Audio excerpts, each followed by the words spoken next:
Câmera 34 para mim, por favor. A numeração das câmeras você vai entender em breve durante o podcast. É a numeração fantástica da gente. Fantástica metodologia de numeração de câmeras. Eu vou explicar para ele daqui a pouco. Vou ver seu nome ainda. Seu nome? Jean. Como é que a gente podia ajudar a gravar o seu nome, Jean? Jean é curtinho, dá pra gravar 2 sílabas só. Não, eu tô tentando fazer um... Ele vai arranjar o pior apelido possível. Não, pode deixar Jean, tá bom. É Nascimento, qualquer coisa você chama ele de Capitão Nascimento. Nossa Porque é Jean Nascimento. Pode ser. É que Garuf já é um nome diferente, né? Garuf já. Mas não é mais difícil de decorar por ser um nome diferente? Não, pelo contrário, porque você não tem igual. Mas Garuf é seu sobrenome. Eduardo Garuf. Eduardo Sérgio Wolff. Esse Wolff é o quê? Alemão? Alemão. Imaginei. Alemão. Wolff Garuf. E eu acho que com esse momento a gente já pode começar, porque ele, com certeza o JP já vai ter colocado no ar já desde o começo, essa hora a gente tá batendo papo e já tá no ar, então tá muito boa noite para vocês. Sejam bem-vindos a mais uma sexta-feira neste Wolffcast Night edição 448. Então, Opa. Tirem as ovelhas da sala que o Wolff chegou. Olha, ficou muito bom, hein? Wolffcast Night, sejam muito bem-vindos a vocês. Coloca aqui na câmera 28,5, tá? Porque ela é menor que uma GoPro, então ela é meio, 28,5, tá bom? Nossa câmera Sony maravilhosa, ela tá agora em manutenção, ela faleceu, morreu, mas passa bem. Tá sendo respirando sob aparelhos. A gente decidiu consertar ela ou não, JP? Sim. Trocou a placa, né? Vai trocar a placa, né? A gente vai trocar a placa dela, que ferrou o negócio lá, e a gente vai queimar ela. Assim que ela chegar, a gente queima ela de novo em alguns meses, tá bom? Mas estamos aqui hoje, Jean e eu, com um convidado que é um cara que passa bastante conhecimento de análise técnica na internet. Sigo ele, te sigo. Há 5 minutos. Exato. Te sigo. Não, mas eu já tinha visto, sim. É um cara que faz um trabalho que eu acho que é um trabalho que é muito necessário, que é o nobre trabalho de ensinar o básico, que é aquilo que eu procurei fazer lá atrás também com o Denorte, com o SST One, que poucos querem fazer. A maioria quer já vender o setup e se lasque se você sabe ou não sabe, porque é mais fácil do que ensinar o básico. Ensinar o básico para mim é muito nobre. William Marques, boa noite. Muito bem, estamos de volta aqui, né? Wolffcast Night. Muito bom, tô feliz de estar aqui. Garuf, Jean, vamos lá. Tudo bem, cara? Tudo bem, em ordem, tamo aí. Você é paulistano? Sou paulistano, aqui da Zona Sul. Nascido e criado em São Paulo. Aqui pertinho, inclusive, aqui no Guarapiranga, aqui, bem perto daqui. Hoje eu moro no centro, mas sempre orbitei por esse... Você gosta daquela área da Paulista? Sabe? Gosto bastante. Na verdade, eu optei para morar ali, porque eu já frequentava muita região central, assim, quando eu morava aqui na Zona Sul. Então, já era meio que uma meta. A gente fala sempre de metas, né? A pessoa só pensa em metas assim, que são inatingíveis, mas uma minha era morar no centro, e é o que eu... É mesmo? Cara, a primeira pessoa que eu conheço que tem esse objetivo. Eu quero morar no centro, mais perto do centro de São Paulo. Sim. Interessante. Você gosta de andar, então? Você é um cara que gosta de caminhar, ir pra cá, ir pra lá andando. Então você quer um bairro que seja útil, assim, pra andar a pé. Exatamente. Pra você ter uma ideia, olha só, quando mudei pra lá, eu trabalhei numa empresa onde eles me forneceram um carro além de ferramenta de trabalho com benefício. Então eu não tinha por que manter o meu carro. Eu lembro que na época eu vendi o carro e depois saí dessa empresa. E aí, pelas condições, acabei... agora não vou atrás de um carro. Eu fiquei morando ali 10 anos sem carro. 10 anos. Ainda mais depois veio essas facilidades, né, de Uber, enfim. Tanto que eu vim comprar carro agora, no ano passado, só para carregar meus bongos, minhas congas, meus instrumentos musicais, porque já uma hora que o cara do Uber não aguentava mais eu enchendo, né? Eu saía para tocar com meus amigos, né? Colocava 2 congas atrás, um bongo no porta-mala. Você, como um bom trader, comprou o carro no ano passado, chegou nesse ano, o carro tá valendo o dobro. Você não tem vontade de vender o carro agora, não? Você ganhar o dinheiro vendendo o carro. É engraçado isso, porque... carro é uma coisa que para mim sempre foi uma coisa para utilidade.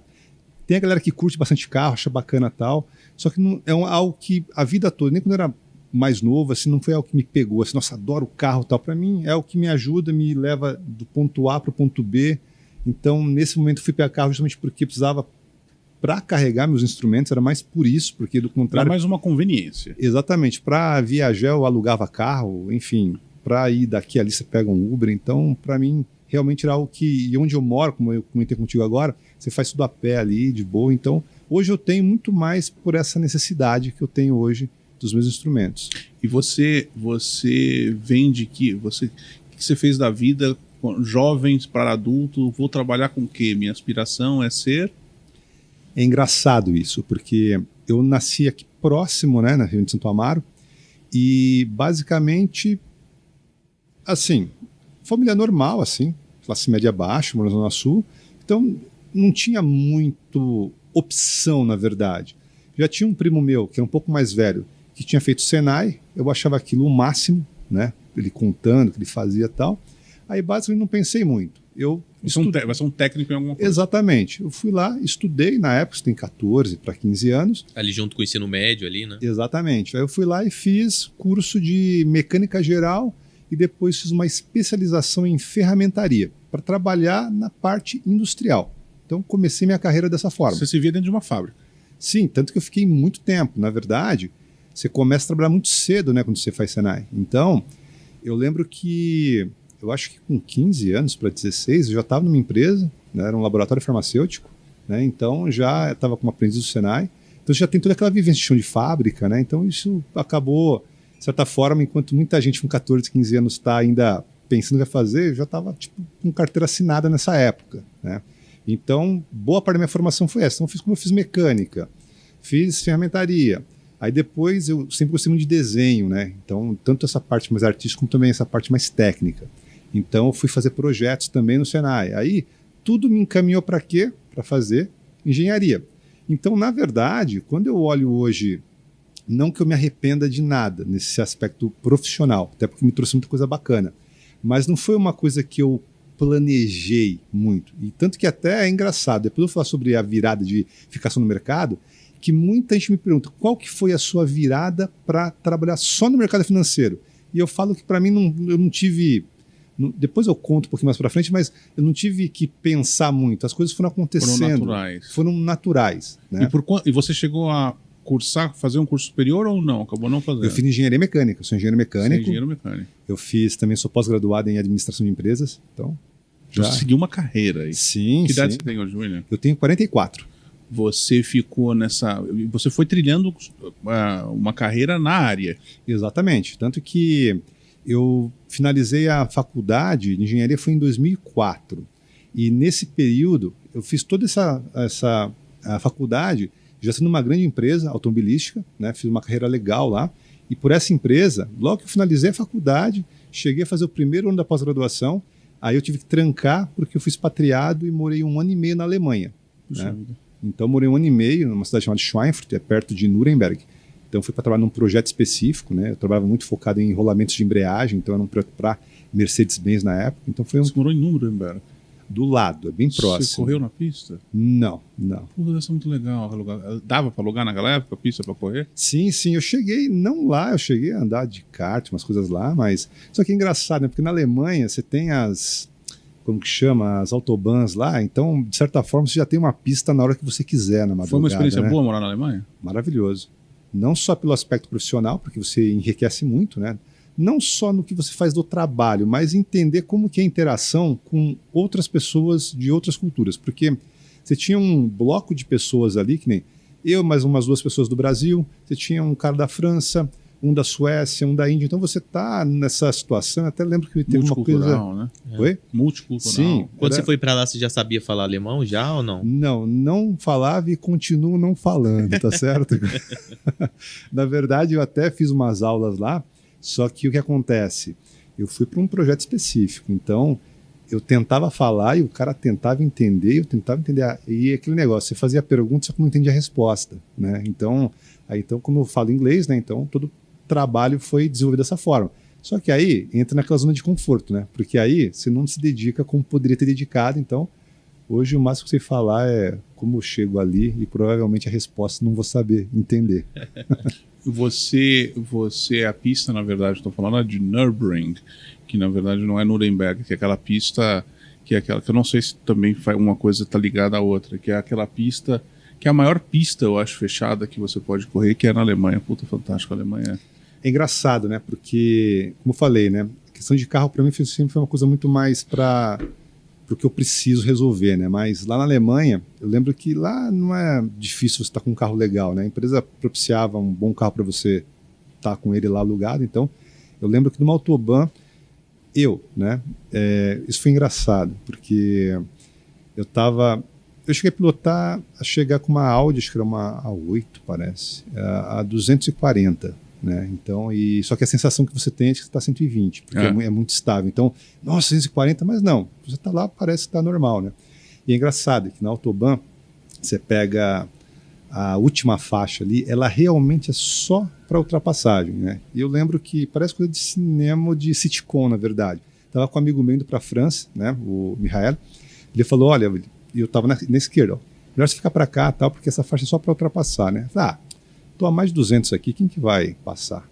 Parece que foi falar isso, deu questão de pouco, ele não falou mais nada. Poucos instantes assim, só o cara vindo, aquele flash. Você tira, sai. E você estava 200. Sim. O cara estava com uma Porsche, devia estar 300 e pouco ali. Então, nessa condição, usar cinto de segurança ou não, tanto faz. Porque geralmente os acidentes na Autobahn, você vai vendo as peças ao longo do caminho. Não é um acidente que está ali. Não, o carro foi desmantelando ao longo do caminho. Porque é muito forte os acidentes que tem lá, mas também é muito seguro por um lado. De você dirigir. É muito seguro. Você ficou 1 ano e meio lá, então. 1 ano e meio. E aí, o que acontece? Você, além de você fazer as viagens normais de trabalho, na Europa você tem muito feriado, né? E muita emenda. E férias é assim, são os dias úteis mesmo. Não conta feriado, não conta final de semana, nada. Então, você acaba conhecendo muito o país, né? Então, rodei a Europa bastante lá. Então, outros trabalhos que eu desenvolvi também, outras empresas que demandavam que eu viajasse, então já tenho um currículo aí de 32 países. Assim. Quantos anos você ficou nessa carreira? Cara, eu fiquei até 2015. Até 2015. Até 2015. Ao longo da carreira, em algum momento, eu imagino que o mercado apareceu para você assim, ou não? Ou foi uma coisa que você já gostava desde cedo? Como é que bolsa, no sentido da renda variável, apareceu para você? Como foi essa história? É engraçado, é boa pergunta, porque o primeiro contato eu nunca imaginei que um dia eu fosse atuar nesse mercado, ou seja, se quer comprar uma ação, operar. Mas o meu pai, eu ia aposentado, mas ele é mecânico de refrigeração. E tinha uma época, antes dessa época do Senai, eu ia muito com ele, às vezes, trabalhar, me levava. E aí, na Rua Boa Vista, eles têm onde é o Jockey Club ali, o escritório do Jockey Club, que é muito perto da Bolsa. Então tinha momentos que eu ia com ele trabalhar e às vezes em hora de almoço, assim, a gente ia meu pai nunca mexeu com nada de bolsa, assim, nada. Mas a gente ia, às vezes, perceber aqueles caras com a movimentação, o cara com crachá e tal, e você podia entrar nos aquários, tanto da Bovespa quanto da BMF, né? Então, o meu primeiro contato foi de ver aqueles caras gritando que nem louco, sendo que eu nunca imaginei sequer que um dia, né, não cheguei a trabalhar lá, mas conheço várias pessoas que pegaram nessa época. Cheguei a assistir muito pregão no final, né, na transição ali para o eletrônico, mas o primeiro contato foi esse. Agora, o contato real, para realmente buscar fazer alguma coisa, foi no momento que eu estava finalizando a faculdade, né? Então, você não tem mais que pagar a faculdade, eu fiz faculdade particular. Então, já trabalhava, aí, agora tem uma grana que está sobrando aqui, né? Então, o que eu vou fazer com isso? Aí você começa a pensar em alternativas. Eu lembro que na época, acho que não existe mais, mas acho que tinha surgido um dos primeiros home brokers, que era aquela Patagon. Lembra disso? Sim, tinham vários ali, naquela época, meio que tentando fazer. Isso, eu lembro. E aí foi quando eu comecei a pensar na questão de bolsa. E aí foi quando você vai buscar informação. E nessa época, não posso esquecer de falar, eu fazia pós-graduação na FEI. E tinha um amigo meu que conheci lá, né, da Ailton, e que ele já operava em bolsa. E como que eu soube disso? Né? Já tinha isso no meu imaginário, mas a gente foi num café, né, na hora do café ele comeu um pão de queijo no France Café, do lado, era na feira da Tamandaré, e aí ele abriu, nem era esse muito fininho, era aqueles de tubo, né? Eu lembro até hoje que era 1.3, os papéis da Natura, né? Aí eu vi que estava indo a cotação tal, no home broker da antiga Invest Shop, que era do Unibanco na época. Eu achei legal aquilo, né? E foi o primeiro comentário. Falei, pô, que bacana, cara. Você nem falava o termo operar, você mexe com bolsa, investe e tal, né? E aí ele fala assim, começou a conversar, trocar uma ideia sobre isso.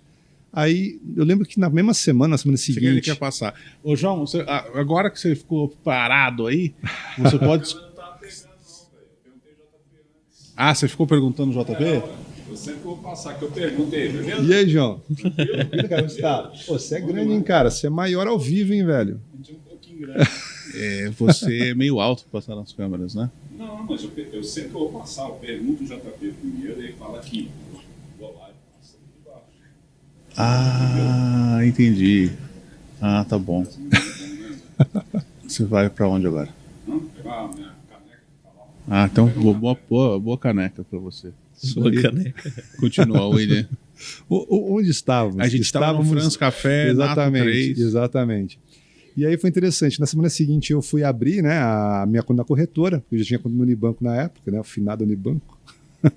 E aí eu liguei para esse meu amigo, mal contente assim, né? Olha, eu abri a conta, tal, né? Já mandei uma grana para lá.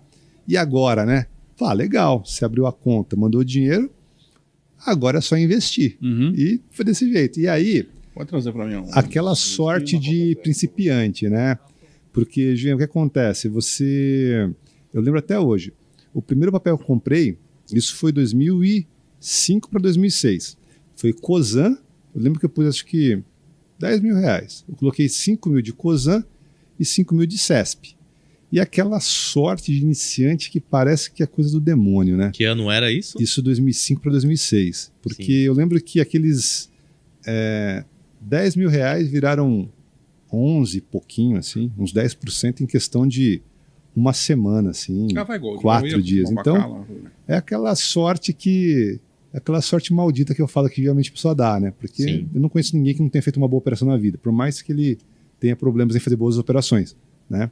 E aí foi assim que começou. Só que naquela época, né, você não se falava em day trade, em operações mais curtas, não. Então, era muito mais de você buscar se capacitar, né, para fazer operações mais longas, posição, swing trade e assim por diante. E foi aí que eu comecei, né? O primeiro contato que eu tive, que aliás é engraçado, que é o meu primeiro contato, você vê que algumas bases não mudam. O primeiro livro que eu tive acesso foi o livro do Alexander Elder, que é a primeira leitura que eu recomendo para quem vai começar, né, e perde alguma indicação, que é Como se transformar num operador e investidor de sucesso, né?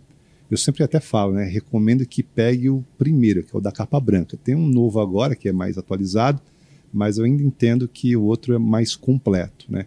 Então já foi ali que eu comecei a estudar e me inteirar um pouco mais, tanto que grande parte do que eu faço hoje e do que eu mostro, que você comentou no início ainda, né, de você falar às vezes o básico, né? Mostrar a básico, mas de uma maneira profunda, que eu acho que é isso que falta um pouco, né? Que tem alguns detalhes, principalmente quando você vai para uma vertente mais técnica, de análise técnica, às vezes tem coisas que é no detalhe que moram os grandes problemas, né? E aí é a partir dali que eu percebi a necessidade que você precisa ter um sistema que realmente consiga captar a força dominante do mercado, seja qual for a forma que você vai buscar isso. Porque eu acho interessante, né, que todo mundo gosta de ter no fundo do computador uma imagem do touro, do urso, né, algumas tatuam, né? Mas o que isso realmente é em termos práticos? Como você consegue enxergar realmente aquelas duas forças atuando ali para saber se, em termos matemáticos, é possível você ter alguma vantagem naquele momento? Então você gosta do conceito de triple screen dele, então?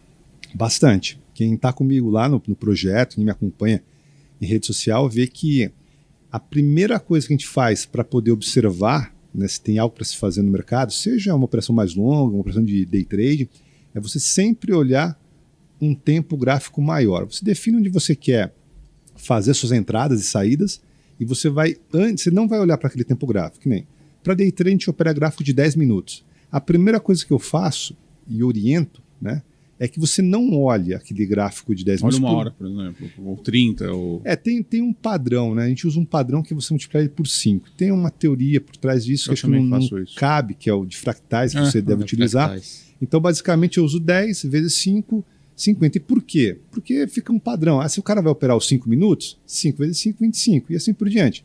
Então, quando você faz isso, ao você olhar primeiro um tempo maior, você toma a sua decisão estratégica naquele gráfico, que é o quê? Vou comprar, vou vender ou vou ficar de fora? Porque também é uma outra posição que eu sempre comento, né? E tirei dos conceitos que, inclusive, já estive com ele algumas vezes, né? Fiz treinamentos com ele fora do país, inclusive, que é a chance que as pessoas mais desperdiçam, que é de você conseguir ficar de fora do mercado. E não importa em que tipo de operação você esteja trabalhando, porque o fato de fazer day trade dá a entender que você tem que fazer muitas operações.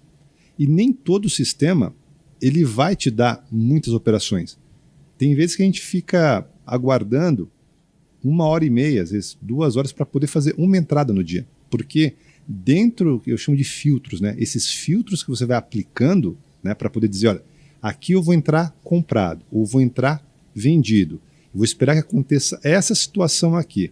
É uma correção do movimento de alta. Só que, porém, num tempo gráfico menor, como das 3 telas, ainda vejo que tem uma pressão muito grande. Então, é uma conjuntura de fatores para você tomar uma decisão.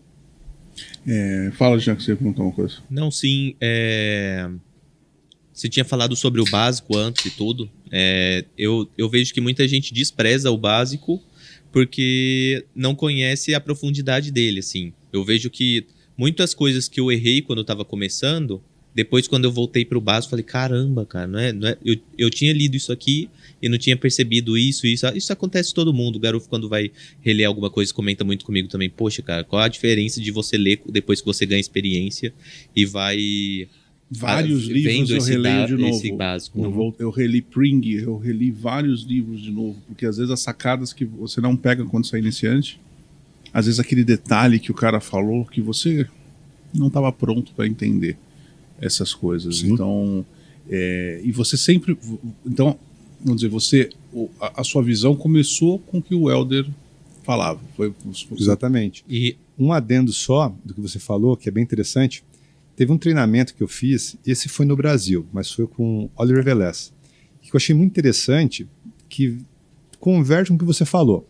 Ele fala que, porque tinha pessoas ali que já tinham feito outros treinamentos com ele que seria o mesmo assunto. Ele fala, nenhum treinamento é igual ao outro, por quê? Porque eu não sou mais a mesma pessoa e você também não é. Então, pode ser o mesmo grupo de pessoas falando do mesmo assunto, mas a experiência é totalmente nova. Porque você já passou por diversas experiências que aquilo traz uma bagagem, como você comentou. Hoje, eu ainda, capítulos específicos dos livros do Helder, eu ainda releio para buscar material, para criar conteúdo. Né? O mercado muda muito também, né? E aí você tem que se adaptar e muita coisa que você falava antes, às vezes você já mudou dentro do operacional, né?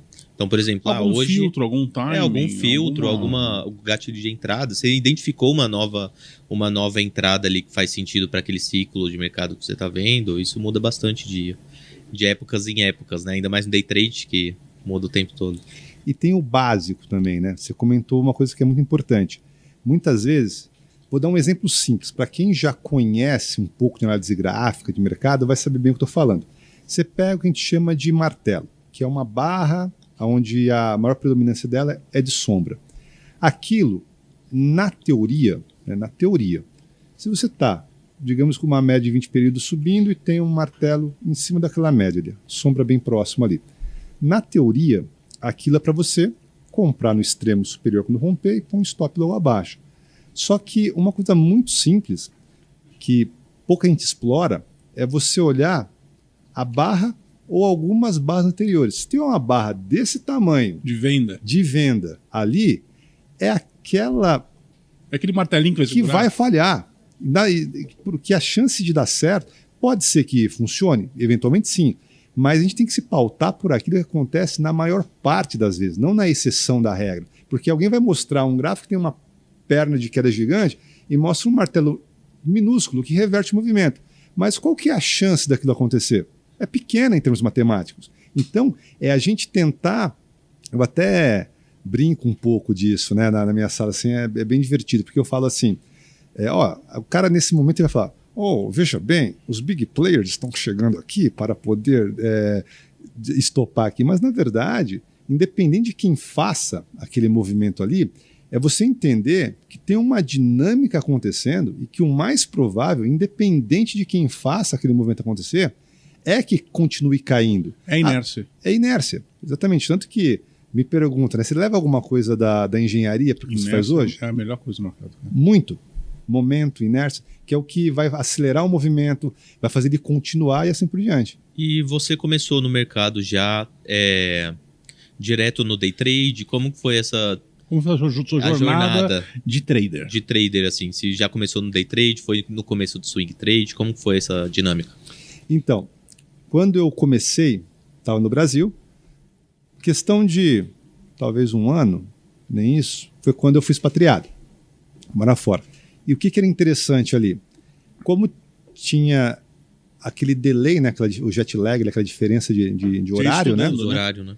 Então, o que acontecia? Normalmente, quando dava o meu horário que finalizava meu expediente na Alemanha, você tinha ainda 3, 4 horas de pregão rolando aqui no Brasil. Só deixa eu pedir pro Nagas. Nagas, guarde um néctar. Meu néctar é um pouco diferente aqui. Um grande segredo, aprendi com um grande conhecedor de whisky, que eu aplico muito, se vocês puderem, vocês aí em casa também, inclusive é um ótimo teste para ver se o whisky é verdadeiro ou não, é deixar no freezer. Whisky no freezer, tá? Se congelar é podre. O whisky no freezer, ele fica um licor, uma maravilha. Eu não vou poder fazer isso porque eu não tenho em casa, mas façam isso. Você não tem freezer ou whisky? Whisky. Ah, tá. Mas sigam essa dica. Para mais dicas de alcoolismo. O pessoal fala muito disso de vodka, né? Vodka também. Então eu já vi bastante gente fazer isso. Mas vodka eu tenho uma história conturbada e a gente teve uma separação litigiosa, então não conversamos mais com vodka. Mas tudo bem, vamos falar. Se houver um embargo das vodkas aqui, não tem problema para você. Nenhum, pode vodka aí, inferno, eu não gosto de vodka. O embargo do Garuf aconteceu há algum tempinho já. Meu embargo já. Exatamente. Eu já comecei a sanção já há muito tempo atrás. Você, quando pegava o avião, você ficava estudando? O que acontecia? Ou lendo? Eu sempre gostei muito de ler, né? Então, você está sempre ali, né? Com muitas horas de voo, você tem que ficar lendo, estudando. Mas nesse período, né, que eu estava morando lá, eu tinha bastante tempo para estudar porque eu tinha esse horário, né, assim, onde tinha um pregão rolando ainda e você conseguia, né, e também, morando fora, leva um tempo para você também ter amizades e tal, então você tinha tempo disponível, né, então eu pegava parte desse tempo e já, só que você perguntou do day trade, só que nesse momento, estamos falando de 2007, 2008 aí, nessa época, não tinha assim um foco tão grande assim em day trade, então o mais comum era contrato futuro, praticamente, você nem tinha ainda esse advento do eletrônico, né? Estava começando ainda, então não era algo que se praticava muito. Então, o mais comum era você fazer operações de position, de swing trade, onde você comprava, esperava um pouco mais para vender, alguns dias ou algumas semanas, então era muito tranquilo, você conseguia acompanhar ali, pegava os papéis que você gostava de operar, de acompanhar e montava as operações ali, né? Claro também que você também erra, né? Você está aprendendo, então muita coisa do que eu fazia naquela época eu não faço hoje. E algumas coisas que eu comecei fazendo e depois deixei de fazer, com o passar do tempo você percebe que eram mais sensato a se fazer. Então, é uma construção, né, para você chegar, né? Para você chegar num sistema, né? Porque não vai ter uma forma única de operar. Então foi uma coisa que eu nunca gostei muito daquele fla-flu, né? Porque é o fluxo. Porque é o gráfico. Porque é isso.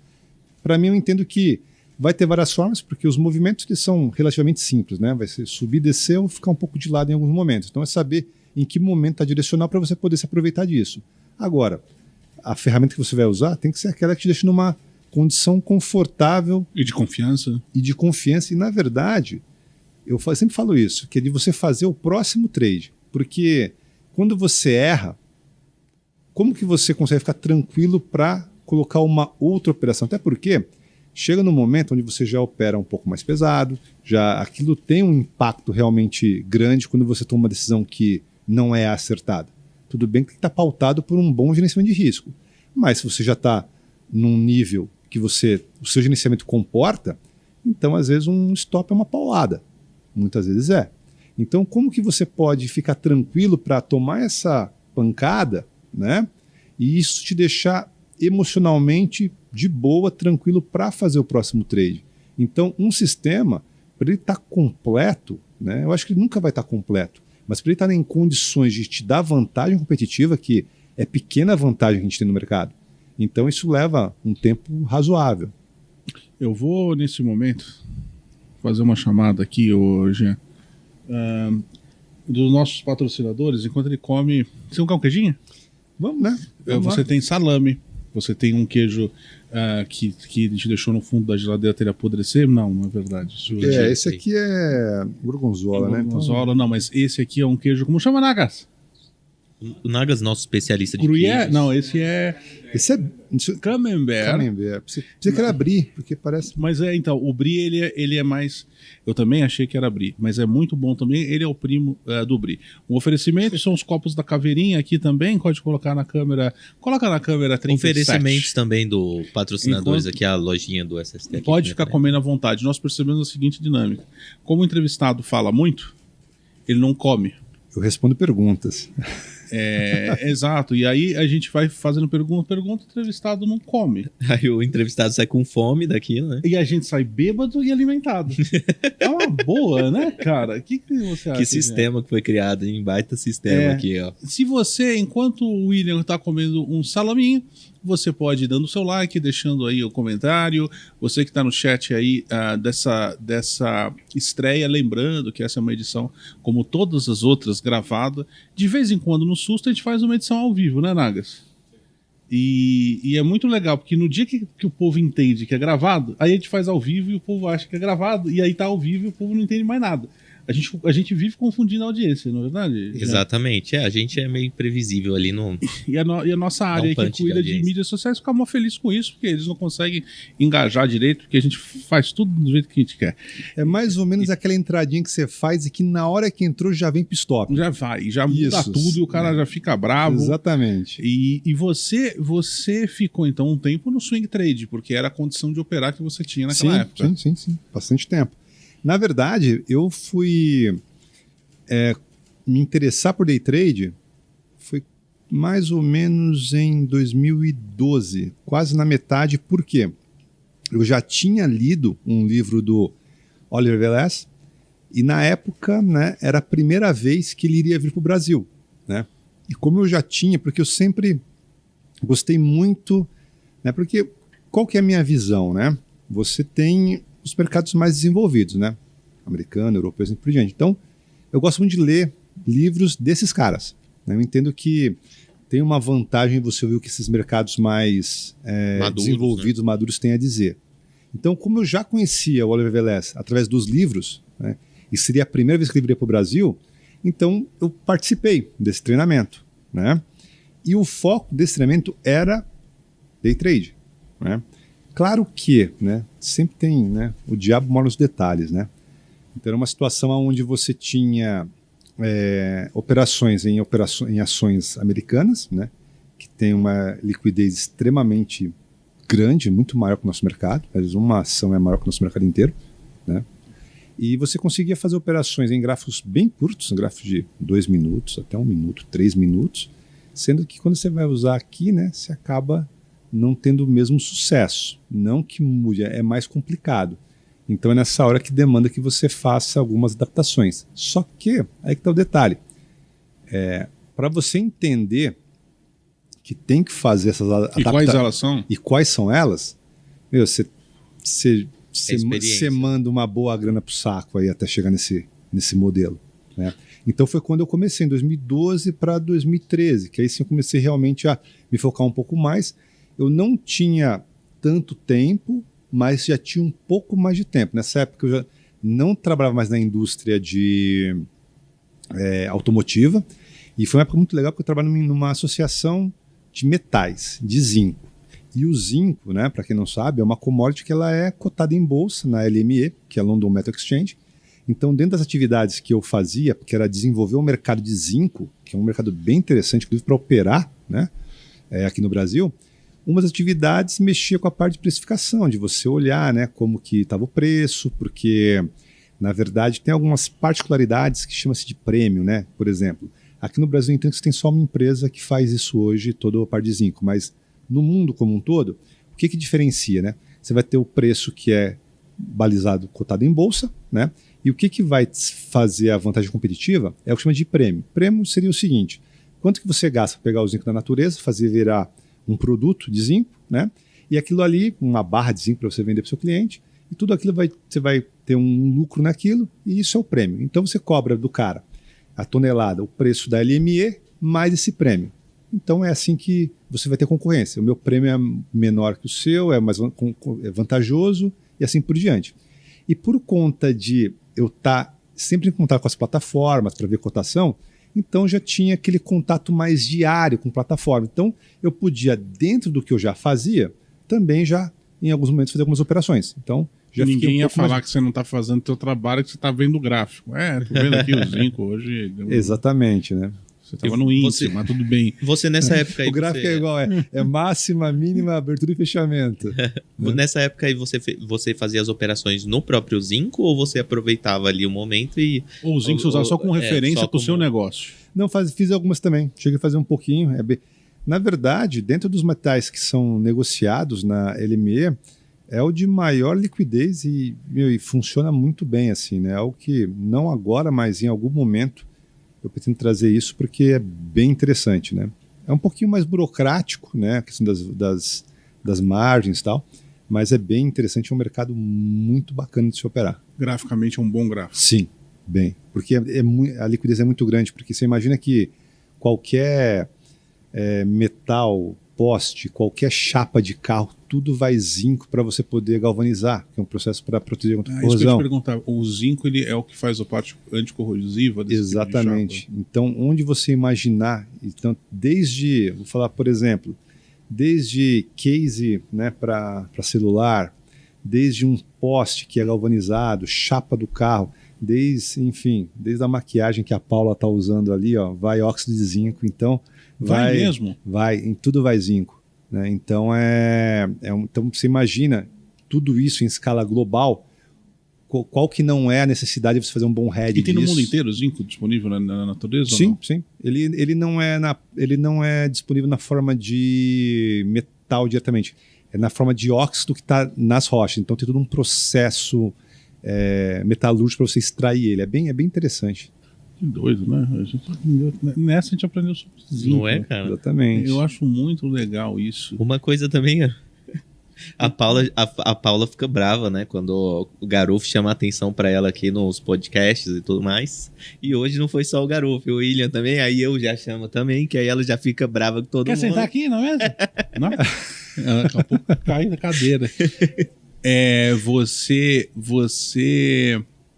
ficou nesse trabalho, nessa indústria, até que ano, mais ou menos? Eu fiquei até o último dia de 2014. Então agora é legal porque a gente vai entrar na parte da transição que a gente comentou, né? Como é que foi isso? Que várias pessoas, a gente abre uma caixinha de perguntas lá no Instagram, por exemplo, enfim. Fala para mim como foi sua transição. Falou, olha, não tem a emoção que você pensa que tem, né? Porque o que acontece? Eu estava nessa empresa, nessa associação, ela nem ficava aqui, ficava nos Estados Unidos, né? E aí foi numa época em que tinha mudado várias políticas de metal aqui no Brasil, algumas coisas e tal. Então eu sabia exatamente no meio do ano de 2014, no meio do ano, na época da Copa, eu lembro bem disso, que eu ficaria ali até o final do ano, pelas questões do momento ali. Então, Copa boa aquela lá. sim, ninguém esquece. Nossa Senhora. E o que acontece? Então, eu já tinha uma reserva financeira, né, do meu trabalho. Já operava, né, já tinha essa vontade de me focar somente com as operações de mercado. Então, e nesse momento que eu saí, ainda mais como foi algo muito planejado essa saída, então pelas questões, então a gente negociou também um bônus na época para essa saída e tudo mais, então estava tudo muito tranquilo. Então eu não tive que pensar muito. Simplesmente eu fui. Então, isso no primeiro de 2015, que é até o momento atual. Aí vem uma outra fase, né? Que aí vem aquela fase onde você trabalha para você, aí Tua vem performance cai, porque a pressão sobe. o Garuf lê pensamentos. Mas é porque eu ia- verdade. Cara, sem. Olha, se eu quisesse fazer um trade, seria esse. O cara virou full time, performance caiu. É 100%. Muito. Esse aí é o trade 100% Esse é de o trade acerto, 100%. né? Quer um Esse trade aí 100% de acerto? É isso. Porque vem um monte de coisa na cabeça, não vem, William? É a pressão. São várias coisas. É aquela gangorra, né? Aquela montanha-russa emocional que o Helder fala bastante, né? Você vai ter desde... Eu vou dar um exemplo, voltar um pouquinho antes de eu estar só nesse mercado. Qual que foi, eu até brinco, né? Algo que foi extremamente ruim. Foi a minha melhor operação na época em mini contrato, foi a pior operação, na verdade. Por quê? Porque por um erro, né? Isso antes de você sair. Isso, um pouquinho antes. Eu operava ali pequeno mini contrato, não era meu foco. Então eu operava ali tipo 4, 5 mini contratos, bem tranquilo. E eu lembro que teve uma vez que eu operei sem querer. Detalhe, né? Acho que por isso que eu não gosto muito de venda hoje, embora ela deu certo. Em vez de vender 4 contratos, eu vendi 40, né? Padrão, isso aí. E outra, e como, né, eu comentei agora há pouco que tem algumas sortes que não são sortes, né? Eu lembro que eu fiz a venda e deu uma despencada na hora que eu dei a venda, que assim, em questão aquela barra gigante, sei lá, em questão de poucos minutos, 4 mil, né, uns 4, 5 mil reais, alguma coisa assim, porque 40, né? Então, enfim, você não precisa de muita pontuação para chegar por conta da alavancagem, né? E é a pior besteira, né, quando você conhece a alavancagem dessa forma, né? Porque se conhece dessa forma, você sabe o poder que aquilo tem tanto, você tem a ideia do poder que ele tem de alavancar o seu resultado, mas você não tem noção do poder que ele tem de alavancar detonar as perdas também. a sua conta, né? Então, eu lembro que vindo para a parte onde eu estava trabalhando só com o mercado, quando você tem toda essa situação onde você tem aquela, digamos, pressão de fazer resultado, você começa a negligenciar, às vezes, coisas pequenas. Quando você olha em retrospecto, que é aquela compreensão tardia, né, que todo mundo estuda aí, qualquer livro de parte comportamental mostra isso, você fala, puxa, mas como que eu fiz essa compra nesse ponto que, olhando em retrospecto, eu não tinha, mesmo que eu não fosse vender, mas eu não tinha nada que me falava para comprar aqui nesse ponto, né? Mas é por quê? Porque essa necessidade, ela deturpa a sua visão em relação ao mercado e isso tem a consequência, né? E se você entrar na espiral negativa, que em algum momento, pelo menos as pessoas que eu conheço que operam bem, todas elas já tiveram momentos de entrar em espirais negativas assim, de você falar, cara, você tomar uma pancada e você vai com sangue no olho no dia seguinte e a pancada vem maior ainda. Isso é bem comum. Então, é algo que eu alerto bastante, né, a minha audiência, no aspecto de não entender o mercado como algo fácil e nem também como algo que você pode simplesmente fazer de qualquer forma, né? Porque Banal, né? Banal, porque porque o preço cobrado por essa negligência ele é bem alto e é no bolso, né? Então, eu até falo, né? Por exemplo, quando você está numa empresa, digamos que um dia qualquer você não está muito legal, você pode às vezes fazer um pouco de corpo mole ali, que via de regra, aquilo não vai ter um impacto. No dia seguinte voltou ao normal e tudo certo. Agora, você tem que estar pleno para operar no mercado. Você tem que estar 100%. Porque estando, já é difícil. Se você não estiver, né? Por exemplo, hoje um dia que eu ia vir aqui para o podcast, foi um dia que eu falei, olha, pessoal, nem vou operar hoje, né? Ou se eu operar, fazer alguma coisa muito pequena, né? Assim, sem a menor pretensão de ganhar ou perder, com aquele resultado contar no com final aquilo, ok? Porque eu não quero me desgastar de fazer uma operação, ter que aguardar uma outra operação, porque eu tenho um compromisso. Então, são coisas que eu procuro passar, né? Às vezes o cara ele tem um tempo X, né? Ele quer buscar uma operação como se o mercado tivesse Naquele tempo dele. a obrigação. Então, eu sou assim, eu não curto muito esse discurso de opere os primeiros 20 minutos, porque quem falou que nos primeiros 20 minutos você vai ter uma operação? E quando você condiciona a pessoa a pensar dessa forma, ela vai tentar achar uma operação, mesmo que não tenha operação nenhuma para ela fazer ali. Vai inventar uma operação ali, né? Para poder validar aquilo que ela falou. Não, mas eu posso operar apenas os 20 primeiros minutos e me dar bem, né? Então, eu acho que... Ela vai ter que ser capaz de renunciar muitos dias que ela não fez absolutamente nada. Porque é isso que não passa. Não é todo dia que nos primeiros 20 minutos vai ter a sua operação. E quem é que quer não operar? Né? O day trader ele quer clicar, né? É complicado essa dinâmica, né? Sim. E é o que eu falo, né? O trabalho que eu desenvolvo hoje, que é o projeto Plazo Trade, que tem até esse nome por conta desse tripé, que é o próprio Alexander Euler que ensina nos livros, né? Que é a parte de mente, né, psicológica, a parte do método e a parte de você gerenciar o risco. É um tripé, né? Tipo uma cadeira com 3 pernas que se uma delas estiver ou em falso aqui ou não tiver essa perna, o sistema não vai se sustentar, tá certo? Então o que acontece? A parte mental, e é aí que eu falo a importância de buscar ferramentas nesse sentido. Porque o que todo mundo fala? Isso pode ser qualquer pessoa que se prontifique em ensinar mercado. Olha, tem um método, controle o risco e tenha disciplina. Mas você tem disciplina no seu dia a dia? Como que você desenvolve essa disciplina? Tem algumas condições que são inerentes da nossa própria biologia. Por exemplo, quando você está operando e você ganhou, teve um resultado positivo, você vai ter ali um disparo de dopamina, serotonina, vão ser neurotransmissores que vão te dar uma sensação de bem-estar, porque aquilo é bom, né? Quando o cara tem aquele dia de fúria que todo mundo fala, que se ferra inteiro, vai ser, né, o cortisol que vai te dar uma sensação de tipo, e agora, o que eu faço? E pode te paralisar. Acho que todo mundo que já opera mais tempo, já tem uma situação da qual, cara, eu tô vendo aquele contra mim, eu não consegui clicar, parar aquela operação que estava indo contra a minha conta ali. Mas por quê? Eu consigo evitar que eu tenha um disparo do cortisol, da serotonina, da dopamina? Não. Só que quando você conhece a tua biologia, você consegue fazer um estudo e você consegue perceber como que você está diante da situação, porque você vai conseguir assim minimizar o impacto dessas condições ali que pode atrapalhar na hora do trade. Tanto de deixar muito empolgado, tanto de deixar muito deprimido, ou digamos, muito ali paralisado e assim por diante. Essa reflexão você costuma fazer trade a trade ou você costuma fazer antes de começar seu dia? Como que você busca essa reflexão desse tipo de estado emocional? De espírito. Tem algo que eu falo bastante é de mapa mental. Como que é isso aplicado pro trade, né? Você é como se fosse uma receita de bolo, né? Como você faz? Pega esse ingrediente e esse. Então, se você seguir aquele passo a passo que a gente mostra, ó, primeira coisa, vamos olhar esse tempo gráfico maior. Vamos aguardar a condição de alcançar certo suporte, por exemplo. Tá? Esse exercício já é algo mental que você está só aguardando, você não está fazendo nada ali. Né? O fato de você usar um tempo gráfico um pouco maior, que a gente usa o gráfico de 10 minutos, você sabe que no mínimo, na pior das hipóteses, você vai demorar pelo menos 11 minutos ou mais para fazer uma operação, porque a primeira barra você não opera nela.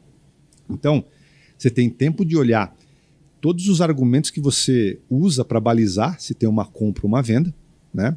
E aquilo ali você vai passo a passo, até você fez a parte estratégica, vou comprar, vou vender, vou ficar de fora. Já que eu vou comprar, então vem agora para o gráfico que você efetivamente faz as entradas e saídas. Vai ver dentro daquele escopo de... Eu não gosto de setup, essa palavra, mas escopo de estratégias que você tem para utilizar. Né? Exatamente. Se elas estão ali de acordo com o seu sistema.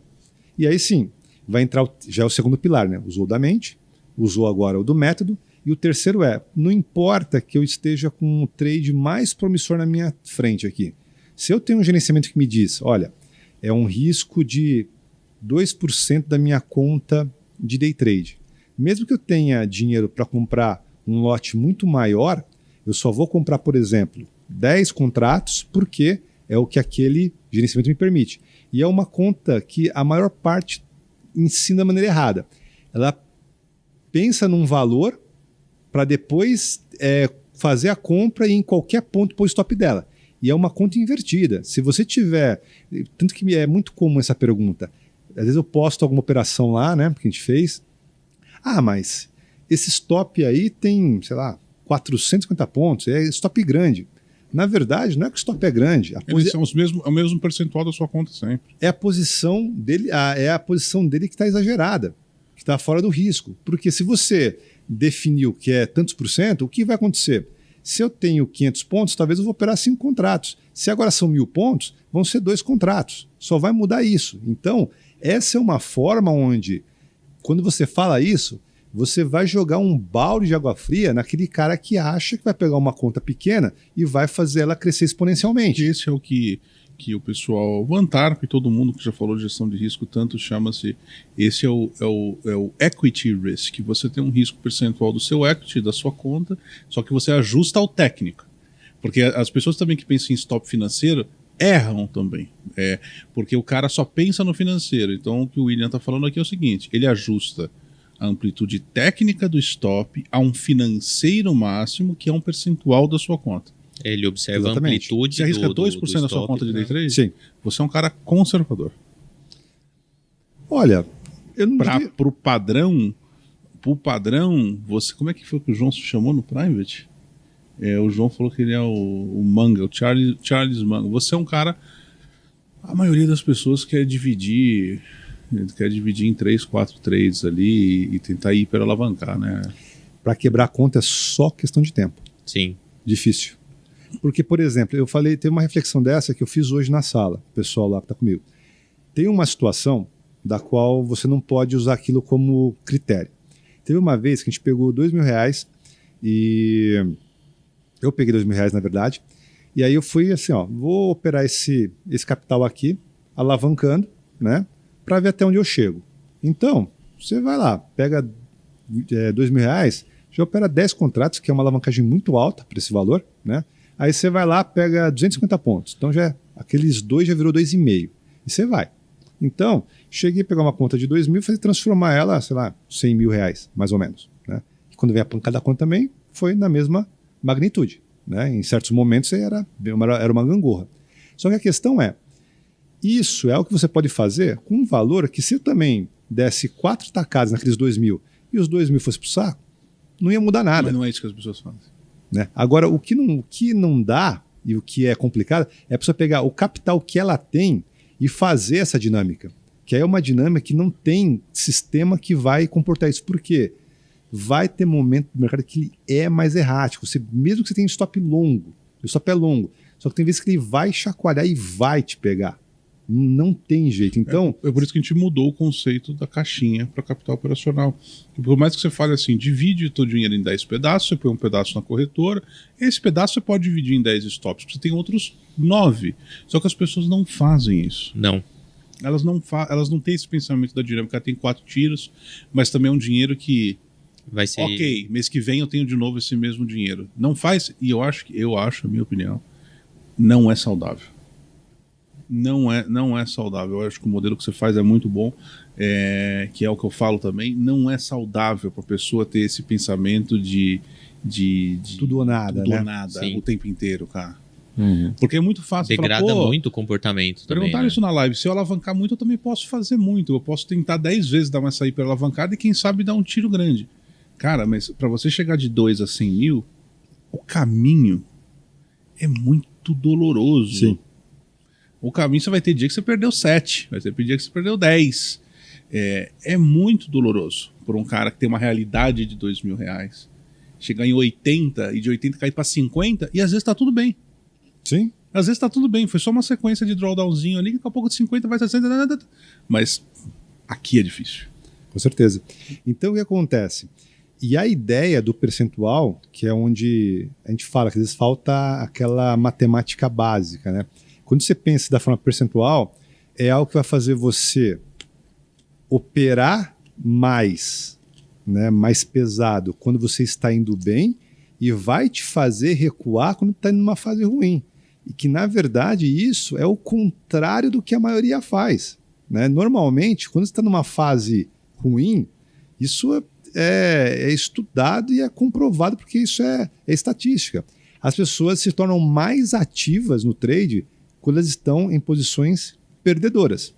né? Então, se busca mais operações, se aumenta o nível de alavancagem, o que seria o inverso. Então, quando você tem muito claro regras percentuais para você fazer a gestão do seu capital, é algo que você sabe que, conforme está avançando, isso automaticamente vai, porque se eu tenho 10, agora eu tenho 20, então aquele percentual ele já vai me dar um valor, um tamanho de posição maior. Se começa a regredir nos drawdowns que você comentou, aquilo automaticamente vai fazer reduzir o tamanho da minha exposição. Então, e contra o pensamento do cara que está limitando os ganhos e aumentando as perdas, né? Que é se deixar natural de mercado o cara que está iniciando, é o que o cara vai fazer mesmo. Sim, sem dúvidas. Então, eu entendo que é o perfeito equilíbrio desses pilares que tem que permear qualquer sistema de trade. Eu não estou dizendo que existe um sistema único. Vai ter vários. Vai ter quem prefere utilizar a leitura do fluxo, vai ter quem prefere utilizar o gráfico, quem prefere usar os dois, quem prefere olhar como estão os dados de balanço, os dados fundamentalistas de uma empresa antes de fazer aquela operação para buscar em quais papéis ele vai buscar aqueles trades. Então, eu acho que, independente da forma onde você se sente confortável para operar, é você pautar dessa forma, porque se torna mais tranquilo. Ou seja, vai ser mais conservadora, né? Vai ser mais conservador o crescimento da tua conta, mas também você não vai pagar aquele preço alto que o Garof comentou, né? Você opera que ativos normalmente? Para day trade, contrato futuro, índice dólar. Para fazer operação em papel, day trade, de vez em quando eu faço. O que eu não faço há muito tempo, mas já fiz bastante, era fazer cross order, achar o sinal no papel e operar a opção. Isso faz bastante tempo que não faço, acho bem interessante, né? Porque é uma forma de controlar legal o risco. Faz? Swing trade, sim. Aí o que eu acho? Que você não deve ter uma única forma de atuar no mercado.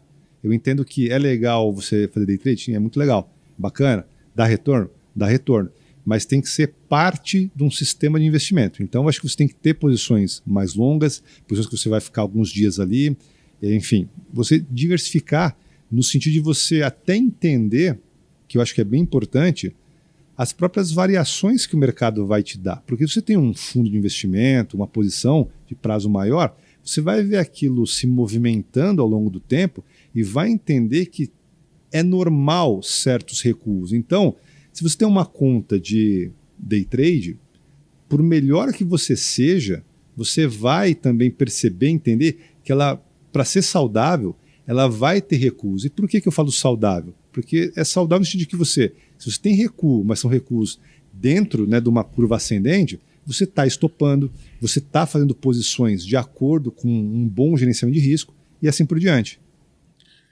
Você muda de, por exemplo, quando você vai operar em prazos maiores, swing trade, carteira, você muda do gráfico para fundamento ou até observar fluxo, ou você se mantém em todos os tempos gráficos, você se mantém ali no gráfico só? É a mesma coisa, eu uso o mesmo. Porque acontece? O que vai mudar para mim é o tempo gráfico. Tanto que eu vou te falar, eu tenho uma certa dificuldade em criar muito conteúdo técnico. Em que sentido? Porque às vezes eu acompanho vários canais, né, de várias pessoas que eu acho legal assim, e eu vejo, vamos falar do setup do Larry Williams, vamos falar do Dave Asprey aqui, enfim, vamos falar de uma série de... Nem é Dave Asprey, esse é outro cara, mas enfim, e que na verdade você está falando de um monte de setups, estratégias que muitas combinam, outras são diferentes. Então, na verdade, eu penso o seguinte, o sistema que eu utilizo hoje é que o que vai mudar é os meus tempos gráficos. Então, se eu vou fazer uma operação de swing trade, as operações, entradas e saídas, são no gráfico diário. Eu vou para um tempo maior, que é o gráfico semanal, que eu faço a minha decisão estratégica. Que são 5. Exato, 5 dias. E no Bitcoin? Agora você se lascou. Então, é engraçado porque qual que é a sacada? Eu vou te falar, esse Bitcoin eu não observei, mas eu, para day trade, se eu observar, eu faço o mesmo tempo gráfico. Mas o ponto é, essa questão do 5, já que você comentou... eu gosto do 5. Por que, pelo menos, eu utilizo e como foi que eu aprendi? É justamente você pegar essa questão, os intervalos de tempos. Por exemplo, você pega o gráfico diário, uma semana tem 5 dias. Se você pegar um dia de operação, tá? Você vai ter no mercado americano, alguma coisa em termos de 5 horas também. E quando você vai para o gráfico mensal, na média você tem 4 semanas e meia por mês. Então, todas elas estão girando ao redor de 5. Então, esse é um fractal muito utilizado. Aí, quando você vai para o day trade, é só usar o mesmo padrão. Eu opero o gráfico de...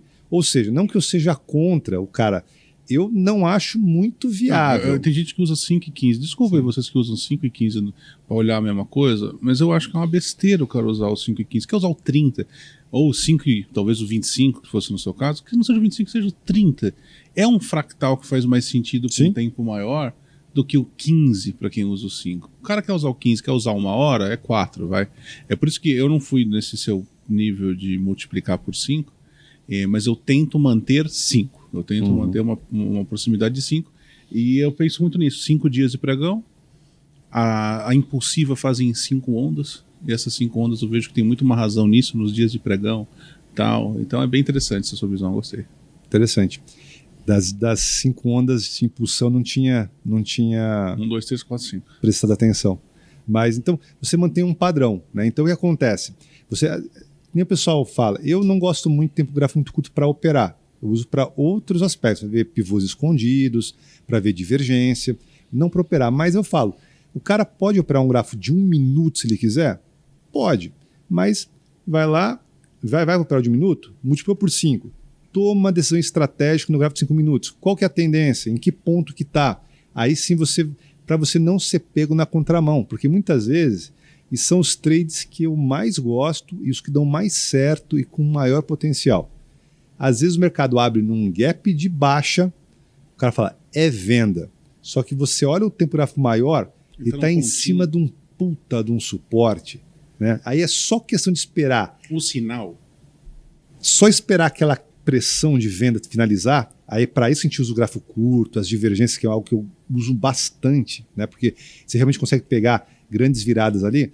É só esperar aquele sinal com uma divergência ali, e aí o mercado abriu para baixo, o mercado que abriu 500 pontos para baixo e fecha com 4.000 pontos para cima. Vamos falar então agora de vamos falar agora da TechPix? Vamos lá. Vamos falar de divergências. Dizem que quem opera divergências não morre de fome. Falam esse ditado. Eu adoro divergências e eu gosto muito das divergências, especialmente com indicadores, osciladores que têm um volume, porque eu gosto muito do volume. Mas eu sei que a divergência clássica, que é aquela que muita gente utiliza, é com o MACD, porque o MACD ele já mostra Moving Average, Convergence, Divergence, que mostra justamente convergência e divergência em cima das médias, né? Poucas pessoas de fato sabem o que é o MACD, né? Sabem até o que significa ele, como ele forma. Como que você gosta, assim? Divergência é o teu arroz com feijão? É uma coisa que você faz questão? Como é que você enxerga as divergências na sua vida? Eu diria, se baixasse um decreto que eu só posso operar uma única estratégia, nada mais, seria divergência, tá? E do MACD. Tem algumas características bem específicas por que eu uso esse indicador. Tanto que tem um dos módulos nossos, né, que é um módulo sobre divergência, onde a gente foi bem a fundo para o cara entender o que aquele indicador mede. Então, você pode me falar que tem um indicador ABC que é o melhor indicador do mundo. Posso utilizar ele a partir do momento que eu souber como ele é construído, qual é a crença, o que ele mede e como que através daquela linha eu sei a dinâmica de movimentação de preço que está rolando aqui. Porque eu não posso cair naquela situação de ficar seguindo 2 linhas que eu não sei nem o que elas querem dizer. Então, o que acontece? Eu percebo pelas perguntas que eu tenho dos alunos de quem me segue, como falta alguns conceitos simples. Às vezes o cara vê no MACD, simplesmente um pequeno desnível entre 2 fundos de histograma. Ele pensa que é uma divergência, e não é. Porque o que te define uma divergência? Você tem que ter um movimento forte na direção contrária daquela queda, por exemplo, e depois, pela inércia que você comentou, aquela última queda não tem a mesma força. Então, passa por um quesito básico. Porque a divergência é observar um possível potencial, é uma mudança de momento, uma mudança de sentimento de inércia. Aliás, você é a primeira pessoa que me fala algo que A maioria não sabe. Yes! Eu sabia! Por quê? A divergência, ela não reverte uma tendência. Ela muda o momento. Um momento. Então, você pode até conseguir, através daquela mudança de momento, vai ter outros critérios, um pivô, outros aspectos. É que as pessoas acham que... já vi muita gente operar divergência, agora vai voltar tudo. Não, calma. Eu falo, gente, calma. A divergência está dizendo o seguinte, é o que eu gosto de ver. Não é mais o que era. Pode ser que aí que você usa outros tempos gráficos, cara, pode ser que agora seja uma coisa grande, mas eu sempre digo muito que um padrão pequeno de 5, 10 barras, ele vai te dar um efeito de 5, 10 barras e você vai olhando e vai vendo se esse efeito ele é contínuo, né? Mas eu vai gosto construindo muito de esse cenário aí. tá? Exatamente, porque o que acontece? O pessoal acha que o William não gosta de gráfico curto. Não é isso. Eu penso o seguinte, você pode operar um gráfico extremamente curto, só que você não pode, porque o que acontece? O pessoal, todo mundo quer tudo, né?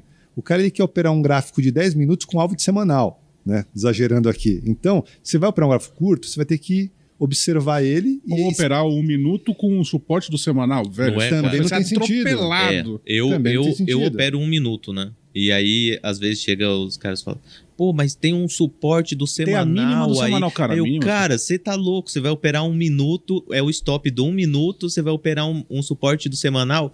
Se der só um rabisquinho do semanal aí, você foi estopado 3 vezes, cara. Sim. Então, o que acontece? Então, tem uma hierarquia entre os tempos gráficos. Eu sempre costumo comentar muito. Você precisa de mais de um tempo gráfico para se nortear, mas não tem sentido eu olhar um gráfico semanal para uma operação de day trade. Tanto que tem um termo que é a paralisia por excesso de informação. Analysis paralysis. Exatamente. Você começa a olhar tanta coisa que você não faz nada. Porque você sempre vai ter argumentos para não fazer porra nenhuma, né? Se você olhar muito, né?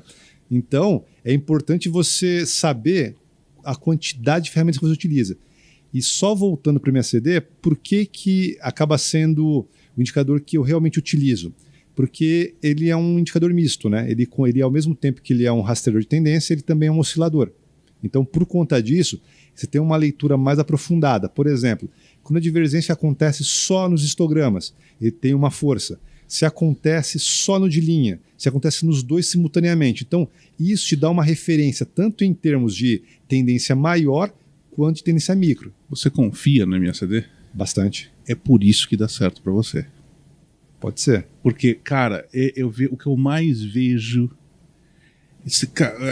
Quem já estudou análise técnica clássica, você que também veio dessa... Eu acho que todo mundo deveria estudar o clássico e talvez quer inventar, invente com a própria experiência, mas é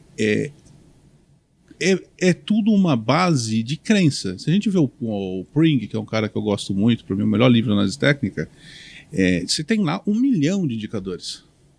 RSI, você tem isso, você tem aquilo, você tem o MACD, e é engraçado que no livro ele fala de todos. Então o que acontece? O cara acaba o livro, ele não sabe o que fazer. Então é um bom livro como se fosse um livro numa universidade, que te dá toda uma base teórica, mas você não sabe que porra você vai fazer com aquilo. Mas aí que tá, Garuf. Por exemplo, vamos falar no caso, você falou da crença, né? Por isso que eu acho que é importante a pessoa conhecer a fundo o que ele mede. Por que, na minha visão, funciona muito bem uma divergência? Porque naquele momento que o mercado... Vamos pensar numa divergência de alta, tá? Uma queda, uma correção e uma queda. Naquele momento que você observa o indicador e está um fundo diferente do outro, qual que é a leitura? Por ser composto por médias, o que eu estou dizendo? Ao longo do tempo, a média de preço negociado naquela pancada, entendeu? Quando vai rolar divergência, por ter a diferença, ela é menor. Então, eu não tenho mais a mesma força que eu tinha na queda anterior. Qual que você gosta mais? A divergência onde o preço continua indo para baixo e o MACD está apontando para cima? Essa, né? Essa. O preço está mostrando para baixo, mas o MACD já não está mais. Isso. Essa, sim. Tem 3 classes. A, B e C. Né? E se opera A e a B, a C você descarta. Mas, enfim, a principal é essa. A que eu olho é essa. Fundos desnivelados, um abaixo do outro, e o inverso no histograma. É porque só para a galera que está assistindo ter uma ideia do que isso quer dizer, e às vezes, pode olhar para mim, não precisa olhar para a câmera, não, foda-se! Se lasque! O que às vezes a gente não consegue enxergar. Os indicadores, para mim, eles servem para te mostrar o que você poderia ver no gráfico, ou se você tivesse uma calculadora, ou se você tivesse uma leitura muito paciente. Então, o que o MACD ajuda a mostrar como divergência é o fato de que se veio forte um movimento, a média está seguindo também, uma média, não importa o tamanho, está seguindo esse movimento. Vamos dizer que ele fez, pessoal, para vocês entenderem, ele fez 1.000 pontos em 5 barras. De repente ele corrigiu em 4 barras, ficou mais 3 barras, 4, 5 de lado e fez isso de novo. Então aqui um movimento que é relativamente parecido teve muito mais esforço para ter sido feito. Se você está no detalhe vendo o gráfico e tem essa nuance, você poderia perceber, esse aqui tem um esforço relativo muito maior para fazer menos, apesar de ter feito uma nova mínima, fez menos com mais esforço. Né? Então, já não tem mais aquele gás todo. Então, aí você está identificando a divergência pelo gráfico. O indicador facilita isso. Né? O indicador facilita isso. É que as pessoas tendem, no começo, e é normal, a tentar olhar o indicador como uma muleta que dá o sinal magnânimo e a pessoa deixa de raciocinar. As pessoas querem o indicador para não raciocinar mais. Eu falo, cara, eu uso muito VWAPs. Eu amo VWAPs. Cara, mas eu entendo... Eu sei a fórmula da VWAP, que é o preço médio ponderado por volume, como ela faz, como ela funciona, qual é a dinâmica dela, qual é a crença dela, por que eu acredito nela, quem acredita nela, o que faz quando opera com ela, que é como você faz. E eu acho que esse é o recado que as pessoas têm que ter. Você tem que entender a porra. Temos alguém que fala português aqui. Não, mas é porque mesmo, isso eu acredito muito. E eu falo isso pro pessoal aqui, já falei pra Paula também, você não passa isso num curso gravado. Não tem como. Essa experiência é todo dia, cara. É todo dia, porque essas nuances... ou você faz um curso de 10.000 horas, de 10.000 horas de exemplos gráficos, e mesmo assim, amanhã vai fazer uma coisa levemente diferente, aí você tem aquela interpretação... ou você tem que ficar passando a experiência todo dia. Essa porra precisa de experiência, né? Sim. E tem um detalhe. Uma coisa que é bem interessante, a gente comentou da divergência, né? Existe uma outra forma de você utilizar o mesmo indicador, mas que ele te diz o inverso. Quando o movimento ele tende a continuar. Assim como você olha aquele desnível para falar de uma divergência, vai ter momentos que você vai ver, por exemplo, um gap de alta, né, ou algum movimento. Quando você compara aquele topo que formou e quando você compara em relação ao anterior, você vê que ele rompeu um topo no preço. Não, rompeu um topo no preço e o topo do MACD também rompeu, os dois, você tem os dois para a mesma direção, você sabe que na primeira correção que vier, pode comprar, que a chance de ele retomar e superar aquela máxima é muito grande. É o que eu falei para vocês, que tem certas coisas aqui, nem indicador de volume, eu gosto da MFI, eu falo, volume precede preço, então a divergência que eu gosto com volume, com MFI ou com OBV, é uma divergência onde o OBV está mostrando sentido. Então houve uma divergência, o preço foi mais para baixo, fez um fundo duplo igualzinho, mas ele já está apontando para cima, ou seja, o volume que fez aquele movimento já foi... E isso você pode ver ou com volume, pode ver com preço no MACD. Eu acho isso... Se as pessoas aprenderem a interpretar o gráfico, porque eu acho que você é um cara de exatas, né? E a coisa que é mais difícil... Eu sou um analista de sistemas, eu sou de exatas também, eu sou 0 e 1.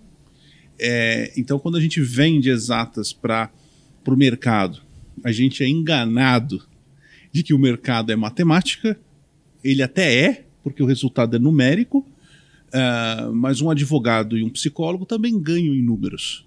Sim. Só que a ciência deles é humanas. E para mim o mercado ele é uma rara mistura de ciência e arte. Exatamente, porque vai demandar... Por exemplo, você vê... Talvez já tenha passado por isso, tanto o Jean quanto você. Às vezes está com uma turma, com o pessoal que está operando, e você vê as mesmas pessoas fazem a mesma operação, só que uma sai no prejuízo e outra sai no lucro. Né? Por quê? Porque, por exemplo, digamos que a gente faz um trade lá, pessoal, numa turma, numa imersão que seja, e você vai ter algumas formas de conduzir esse trade. De repente eu vou buscar... tracei um canal específico para poder, naquele rompimento, fazer uma entrada, e eu vou buscar pelo menos 2 canais ali. e continuar a condução num trailing stop. E talvez alguém tenha um sistema já de buscar um valor fixo de canais, né? Então, às vezes, a mesma operação, por eu esperar um pouco mais, talvez eu tome um stop, um 0-0, que seja, e aquele cara já saiu da operação. Então, vai ter alguns detalhes que você não vai conseguir colocar numa caixinha padronizada e que vai servir para todo mundo. Exatamente. A gente sempre orienta aquilo que a gente entende que é o mais lucrativo. Por quê? Não é nem mais lucrativo, é de você não ter que dar tanto peso para uma operação. Porque, por exemplo, se você faz um trade onde você perde R$1, mas quando você ganha 2, né? Você já tira aquele peso da quantidade de operações que você tem que acertar. Quanto mais você... Claro, você tem que ter um limite, saber como que você vai fazer essa condução do trade. Mas muitas vezes querer, eu vou fazer um trade aqui no dólar, um scalping de 5 pontos de lucro para 5 de prejuízo. Não é uma questão de ser certo ou errado, porque acho que não tem certo ou errado, tem aquilo que se adequa ao perfil de cada um. Porém, você precisa exigir muito mais em termos de taxa de acerto se você tiver uma relação 1 para 1, do que se você falar, não, se eu perder vão ser 5 pontos, se eu ganhar vão ser 10. Você já consegue fazer cair muito a pressão que você tem de acertar o próximo trade. Sim. O que eu vejo muito, por exemplo, você falou, 2 caras que entram no mesmo trade, um tem prejuízo, o outro tem ganho, que acontece muito, o pessoal que opera comigo, enfim. Às vezes o cara ainda não tem a experiência com o operacional também e já quer mudar. Então, é muito importante seguir ali com alguém que já dá... Essa é a importância, é muito importante a sala por conta disso também. Na ciência exata, o cara aprendeu a conta de que 3 mais 2 é 5. Só que quando ele tá ali na sala todo dia, ele percebe que não só 3 mais 2 é 5, quanto 2 mais 3 é 5 também, 4 mais 1 é 5 também. Enfim, ele vê diversas maneiras aquilo funcionando, aquela mesma situação em diversos mercados funcionando. E às vezes o cara, antes dele pegar essa nuance, ele já está querendo colocar outras coisas que às vezes não tem... É contrária à crença daquilo ali, ele está aglobando já antes dele conseguir essa experiência. Então, e ao invés dele fazer primeiro o que funciona, para depois ele melhorar e trazer para um conforto mais... para uma zona mais confortável para ele ainda de fazer, ele não tem essa paciência. Você percebe isso também com o pessoal lá? O que acontece? Eu comento isso bastante. Não tenho feito treinamento presencial agora, mas quando eu estava fazendo antes de pandemia, né? Comentava assim, no primeiro dia, se eu pudesse fazer algo por vocês aqui, seria virar uma chave e apagar tudo que vocês sabem sobre mercado. Por quê? Porque você desfazer algo que você está acostumado a fazer é muito difícil. Aí eu trago um paralelo para a questão do que eu por hobby, né? Eu faço percussão, eu estudo, né? Toco conga, bongos e tal. Enfim, se ritmo mais latino, toco djembês também. E quando eu comecei, né? Tive essa vontade, comprei um instrumento e comecei, né? Pegar tutorial na internet, fazer e tirar algum som. Aí chegou um momento que eu falei, olha, daqui eu não desenvolvo mais sozinho. Preciso buscar, né? Alguma ajuda aí. Aí tem o cara com quem eu faço aula, né? Que é um cubano, né? Cara bom, né? Cara foda. Já tocou com o Rapa, já tá com o cara pica mesmo. E o que acontece? Quando eu comecei a aprender da maneira correta, fazer uma manulação de mão para fazer um movimento, simplesmente para sair foi muito difícil. Por quê? Eu já tocava, não da maneira correta, saía o som, só que para você desfazer aquilo que você repetiu, o mau hábito, o tanto que você repetiu aquilo, foi bem difícil. Então você acaba, às vezes, atrasando um processo de aprendizagem por conta de você... E é comum, né? Eu até brinco, né? Que eu sou bem direto na sala com o pessoal, né? Que às vezes eu oriento lá sobre uma possível operação que a gente está vendo que pode acontecer ali, né? Aí depois que eu falo, o cara fala, mas e eu tô vendo que o tal item aqui vai acontecer tal coisa. Aí eu falo, peraí, eu sempre falo que trade é evento e localização, né? Se você tem um evento de compra no local de compra, é compra. Se tem um evento de venda no local de venda, é venda. Evento de compra fora daquele local não é compra, e vice-versa, né? Então eu falo, pessoal, o que define um trade? Evento e localização ou é evento, localização e... Aí eu cito o que o cara mencionou. Então, mas por quê? Porque ele já ouviu aquilo e já usou aquilo, ele traz, e aquilo pode muitas vezes ser uma barreira para o cara não entrar no trade, que ele vai olhar. Aí hoje ele olha mais esse item, depois ele olha mais esse. É engraçado, Exatamente. Que sempre tem uns na sala lá, os tranca-rua, né? Um abraço para vocês que estão assistindo aí, seus tranca-rua, que gosta de trazer um... Ah, não, é que aqui tem o sei lá o que do Flabble lá. Aí eu falo, mas... A média de 27. A média de 27... Aí eu falo, velho, mas... Tá funcionando você usar isso na nossa técnica? Não, é que tá aqui no meu gráfico desde que eu aprendi. Eu falei, cara, você deve ganhar um dinheiro da porra com isso, né? Tá indo bem isso aí, não tá? Você já ganhou dinheiro com isso? Já. E você perdeu dinheiro com isso? Já. Perdeu tudo que você tinha ganhado, não foi? Foi. Então você não ganhou dinheiro com essa porra. Por que essa merda tá aí ainda? Então, realmente tirar... E não é que é uma... Eu acho que é isso que é importante, tá? E realmente é o anticlubismo. Não é que aquilo é uma merda. Aquilo tá sendo uma merda pra você. Sim. Porque você não sabe aplicar, você não sabe a crença, você não construiu a crença, você não praticou o suficiente. Ninguém te ensinou aquilo do jeito certo, porque esse negócio também de que eu tenho que aprender tudo sozinho, médico não quer aprender sozinho, engenheiro não quer aprender sozinho, advogado não quer aprender sozinho, cientista não quer aprender sozinho, eles querem se desenvolver sozinhos com o tempo. Mas todos sabem do processo de estágio, de aprendizado, de comprar a experiência de alguém, porque é importante em uma hora, velho. Você vai seguir sua jornada sozinho, porque eu acredito que ninguém opera igual. Eu acho que com o tempo a pessoa vai criando certas... Mas o cara tem que ter já um certo traquejo para saber, pô, William, quando faz esse tipo de gap, eu não curto operar, porque eu já vi que para mim não dá muito certo, mas o cara tá com você há um ano. O cara já opera bem. Então eu sempre falo, gente, se prova primeiro. Sim. Depois que você se provou e você construiu confiança, e você confia que você tem uma base sólida, e você pode, e eu falo muito, William, do cara fazer a continha o sandbox. A gente vai começar a usar o nome sandbox.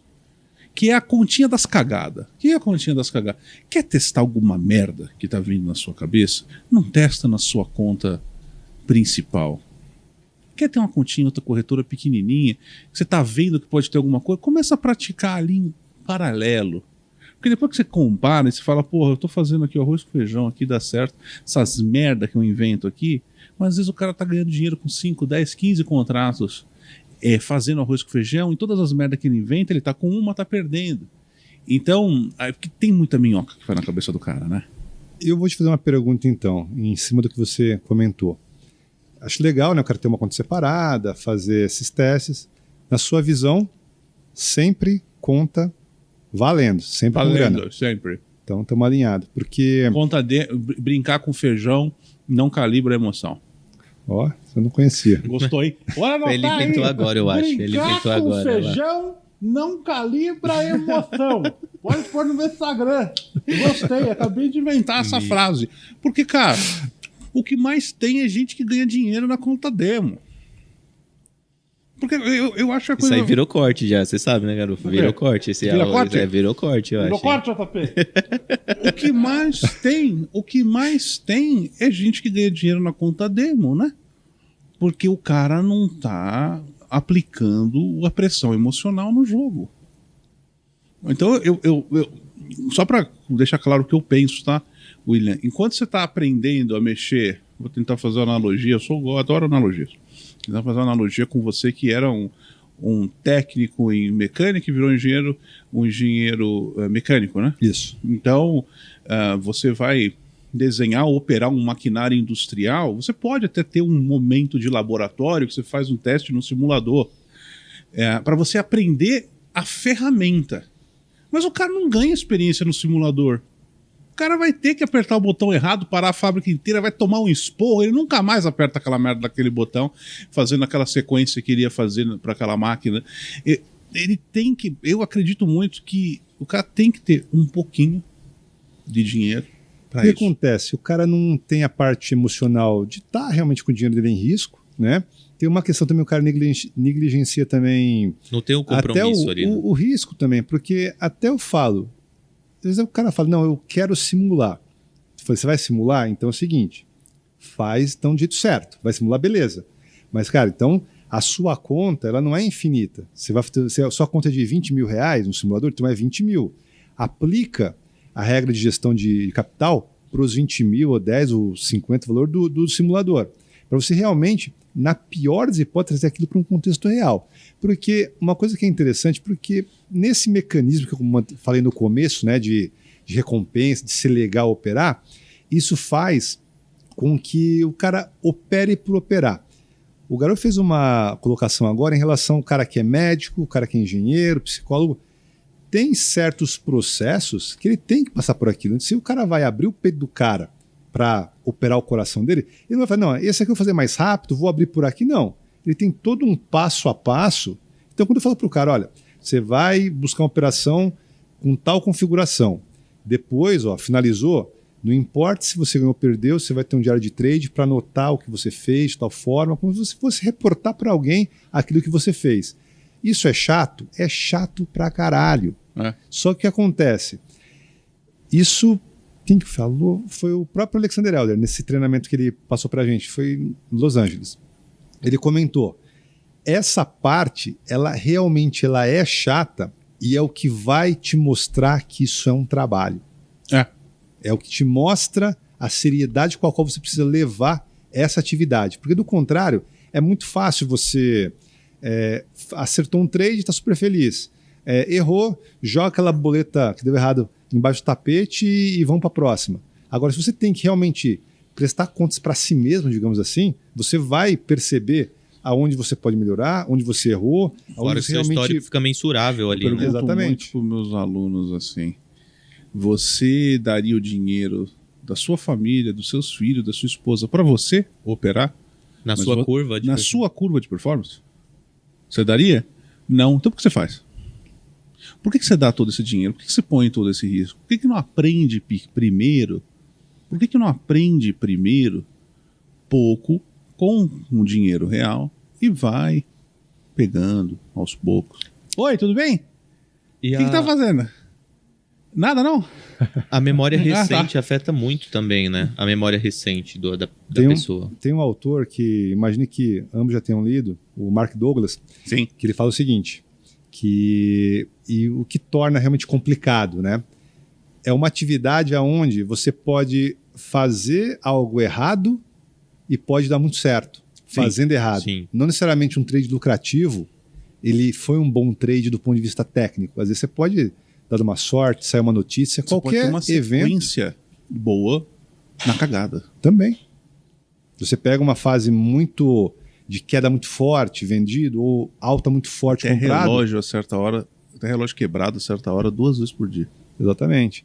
Então, esse é um detalhe onde o pessoal Se relapso. pega, né? Entendeu? E as pessoas eu vejo que tem uma memória recente muito forte. Então, às vezes, você vê o cara fazendo cagada ali.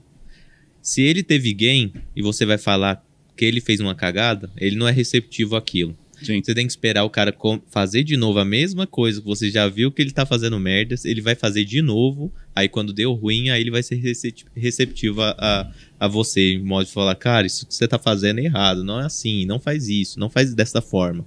E aí o cara vai lá e agora ele aceita a ideia, porque a memória recente, quando o cara ganhou, é como se ele estivesse fazendo certo, isso é...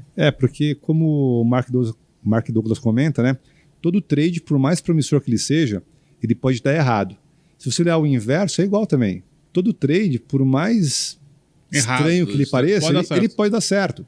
Então, talvez seja uma das poucas atividades onde você pode fazer da forma errada, porque se o cara fizer uma cirurgia errada, alguma coisa ruim vai acontecer, né? Para quem está sendo operado e para ele como médico. Fazer cagada que pode não ter consequências se a amostragem é pequena. Ou seja, o cara pode vir com todo o patrimônio dele, não façam isso. Pode vir com todo o patrimônio dele num trade só e quintuplicar o dinheiro dele. Isso estatisticamente é possível num trade podre, mas o cara não consegue fazer isso com consistência. O cara não consegue fazer isso a carreira dele. Se ele fizer 1000 vezes, ele quebra. Se ele fizer 20 vezes, ele quebra. Entendeu? Se ele fizer com todo o patrimônio, 3 vezes, muito provavelmente, ele se lasca. Então, que é o efeito loteria. Sim. É muito comum, né? Você pega. Aqui tem um pouco, mas lá fora tem mais ainda. Você tem um mercado só de penny stocks lá fora, que são. Sim. Qualquer pessoa pode colocar a empresa dela na bolsa sem grandes problemas, né? Então você tem um mercado que praticamente é uma loteria mesmo, porque são vários centavos, o cara põe uma grana muito alta, pode aquilo virar uma pancada aí para cima e o cara ganhar. Só que é algo que não é consistente. O cara de repente faz uma daquela, ele não faz duas, não faz três, entendeu? Eu gostei muito de conversar com você, William, sabia? Pô, que bom. Obrigado por trazer o William aqui. Gostei muito de Obrigado, conversar. Paulo, por me trazer aqui. Eu gostei muito porque é muito difícil. Sei lá, eu acho que eu gostei porque se alinha muito com o que a gente pensa, né, Jean? E não É fácil, é fácil pensar, gostar de quem pensa igual a gente. Mas é muito, não é? Eu acho muito mais fácil, especialmente quando a gente fala de gestão, do que é mercado, de como fazer a coisa consistentemente, porque não é técnico. Quanto mais seriedade a pessoa leva o mercado, mais convergente ficam as ideias aqui. Sim. E não tem a ver com técnica, legal, tá? E não tem a ver com técnica, não é a técnica. Eu tenho 4 tempos gráficos na minha tela. Cada um opera de uma forma. Mas a minha forma de operar provavelmente é muito diferente da sua. E não é aí. Não é aí que está o todo da experiência. Esse é um pedaço. Você falou do tripé, né? Que você tem um tripé que faz o teu ensinamento no tripé, que é muito o que a gente fala. É um pedaço da história e eu acho isso muito legal. Ainda bem que tem educadores aí que pensam desse jeito, porque eu falo isso muito pro João, que a gente seca muito gelo. E pelo menos lá na minha sala, a maioria, as pessoas que dão certo mais rápido começaram com a gente, do zero. Legal. Por causa justamente desse tirar o hábito do cachorro velho que faz, é muito mais difícil. É muito mais difícil. Então eu fico contente que você é um cara que está aí fazendo um trabalho legal. Gostei muito do papo com você, William. Legal, gostei muito também. Bom. Bem bacana porque você comentou, né? As várias ideias se convergem assim, né? Dentro de um estilo, que eu falo que operar é mais do que uma estratégia, tem que ser um estilo operacional. Né? Então, quando você consegue colocar essas premissas básicas em conjunto, você pode ter aí uma curva ascendente, que é o que eu entendo que pelo menos deveria ser o que a maioria busca, né? E fiquei muito contente aqui, gostei muito do ambiente, muito legal aqui, então... Aqui temos álcool, eu ia falar drogas, mas hoje estamos sem. Temos álcool, Coca-Cola também aqui. Hoje acabou a minha aqui, agora é só figuração, tá? Não, mas pode trazer mais uma Coca-Cola, produção. Eu vou pedir para o pessoal, para a produção deixar na descrição do vídeo as redes sociais do William, tá bom? O William, ele é um cara muito bem recomendado, tá bom? Então é um cara que vale a pena vocês conhecerem o conteúdo dele, tá bom? Tem a adicionar para vocês as redes sociais do William. Obrigado! Eu também quero a Coca Zero. Obrigado. Eu queria um whisky também. Um pouquinho de whisky. Pode trazer uma Macallan pra mim, por favor. Agora sim, o Nagas também quer uma Macallan. Eu vou me aproveitar aqui e pegar uma coquinha do Garufo também. E é bom quando tá no podcast que eu posso pegar uma coquinha do Garufo. Então, geralmente quando eu tô por aqui, aí eu vou lá, pego um café, uma água, mas a coquinha... As redes aí, o contato do William Marques vai estar na descrição do vídeo. Tá bom? A gente tem aqui... muito obrigado. Muito obrigado. A gente tem aqui... Eu nem ia tomar mais. Vou tomar um pouco mais. Afinal de contas, hoje é... Sexta, né? Sexta, o dia de... Hoje é sexta-feira. Mentira que está gravando na segunda. Não, tô brincando. Hoje é quinta. Mas se fosse segunda, eu tomava também. Gente, contatos do William aí na descrição. Tá bom? Muito obrigado por você ter estado aqui com a gente. Legal, gostei também. Você tem vídeos tocando esses instrumentos? Tem sim. Só ir lá no Instagram tem. Você toca bem? Tento. Você sabe que eu sou bom com trocadilhos, né? Nossa. Ah, tá. Não. Ô, garoto, quem toca percussão é bom de dar tapa. É mesmo? Nossa. Mas toca um instrumento, não? Sim. Ah, tá. Gente, olha só. Foi muito legal o papo. Muito obrigado. Jean, muito obrigado. Valeu, foi muito bom. Podem muito soltar bom, as ovelhas já agora que o Wolfcast tá... É verdade. Já está chegando. Já ao seu pode fim. soltar. Muito obrigado a todos vocês que vão deixar o like de sempre. Aquele dedinho no like, tá bom? Aproveita. Pega o link desse podcast, manda no grupo da família, que tem aquela tia que dando aqueles bom dias com florzinha rosa, que o dia de Deus seja lindo e tal, aquelas coisinhas, aqueles gifs maravilhosos. Já manda o vídeo, falo, tia, olha aqui, mercado financeiro, tem vários caras que pensam diferente, olha que legal, olha que diverso, olha que interessante. E se a pessoa não gostar, garoto, o que ela faz? Já pega o link, põe no grupo do povo que opera aqui Option, é cassineiro e acha que opera no mercado financeiro. Pega o link aqui, joga em tudo que é grupo, tá bom? Faz isso, garoto, tá? Fala o seguinte, quem gostou indica para os amigos, quem não gostou indica para o inimigo, mas Isso. sempre tem alguém aqui. É isso aí. Não, gostem ou não gostem da gente, estamos aí pra ficar, não é verdade? É verdade. E quem não gostou também tem o hard dislike, né, garoto? Tem o hard dislike. Se você não gostou, você dá dislike 2 vezes, é um double clique no dislike. Sabia dessa? É um sim. hard dislike, é um double clique no dislike, que fica muito bom. Quando você dá duas descurtidas, você odeia mais a Odeia pessoa. mais. então. É mais pesado. Ruim. E se não gostarem do Jean, tudo bem. O Jean eu tiro aí, a gente substitui. Mas eu tô aqui, velho. Vocês têm que me aguentar. Me falaram que uma hora vai ter uma edição minha. Quando? Que eu vou ser. O João disse que quer participar, você também quer? O João disse que quer fazer. Que eu vou ser o convidado. Eu? Se eu quero? Se você quer eu ser- quero participar. Você quer participar? Sim. Ah, tá bom. Então eu não sei o que eu vou falar. Eu só sei que eu não vou conseguir comer. Veja, o convidado não come quase nada. Ontem é magro. Não, né? mas vai ser agora, nos bastidores. Agora nos Não, bastidores. eu também não consigo comer muito, que você, do lado do garufe aqui, garufe amassa no queijinho, só pum, pum, pum. Aí é... Mas tudo bem, garufe, a gente Olha, tá junto. você consegue comer alguma coisa? Tá junto. Você consegue pelo menos alguma coisa? Você consegue comer? Consigo. Você sabe que se você não tiver mais aqui, você não consegue comer mais nada, tá ligado, né? Às vezes é melhor ter alguma coisa que não tem nada, não? É verdade. Então a gente sempre tem que ver o copo meio cheio ou meio vazio, né, William? Exatamente, importante. Faz parte da vida. Gente, bom fim de semana para vocês. Aproveitem aí, estudem, descansa, curtam com a família. Tem um momento para descansar, tem um momento para estudar, tem a hora para cada coisa. Tentem aí levar a vida de uma maneira em ordem aí, sem fritar a cabeça demais de vocês, que esse mercado tem sempre, tá aqui há trocentos mil anos, vai continuar aqui e a evolução é todo dia. Muito obrigado a todos vocês. Obrigado, William. Obrigado, Boa. Jean. Isso aí, valeu. Nos Valeu, vemos William. na próxima. Abraços. Valeu, até mais. Tchau, tchau. Tchau. Eba.